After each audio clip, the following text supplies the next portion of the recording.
சிறகடிக்க ஆசை சீரியல்ல இப்ப எலெக்ஷன் வருது இல்லையா? எலெக்ஷன வச்சு ஒரு கான்செப்ட்ட கொண்டு போகலாம் அப்படின்னு சொல்லிட்டு, நம்ம மீனா சிந்தாமணிய வச்சு ஒரு எலெக்ஷன் கான்செப்ட்ட கொண்டு வந்துட்டாங்க. அதாவது 2 பேருமே பூ கட்டுற சங்கத்துல உறுப்பினரா இருக்காங்க இல்லையா? இத வச்சு வந்து பார்த்தீங்கன்னா, பூ கட்டுற சங்கத்துக்கு எலெக்ஷன், அதுக்கு தலைவர் பதவிய தேர்ந்தெடுக்கணும் அப்படிங்கிற மாதிரி ஒரு கான்செப்ட்ட கொண்டு போறாங்க.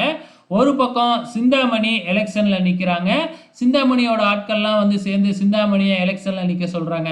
இந்த பக்கம் வந்து பார்த்தீங்கன்னா, சிந்தாமணியால பாதிக்கப்பட்டவங்கலாம் வந்து பார்த்தீங்கன்னா, நம்ம மீனாவ எலெக்ஷன்ல நிக்க சொல்றாங்க. ஆரம்பத்துல மீனா இல்ல இதெல்லாம் எனக்கு வேணாம் அப்படின்னு சொல்லி பார்க்குறாங்க. ஆனா எல்லாருமே சேர்ந்து கம்பல் பண்ணதுனால மீனாவும் எலெக்ஷன்ல நிக்கிறதுக்கு ஓகே சொல்லிடுறாங்க. இப்ப மீனா தன்னை எதிர்த்து நிக்கிறது சிந்தாமணிக்கு தெரிஞ்சிடுச்சு.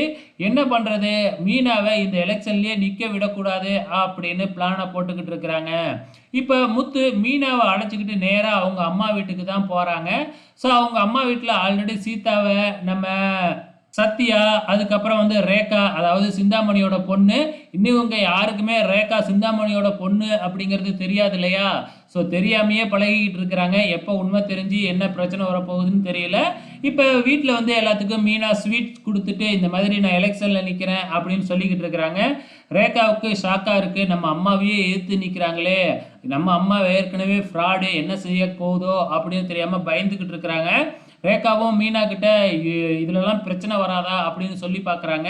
என்ன பிரச்சனை வந்துற போது எல்லாத்தையும் சமாளிச்சு தான் ஆகணும் அப்படின்னு முத்து சொல்லிக்கிட்டு இருக்கிறாப்ல.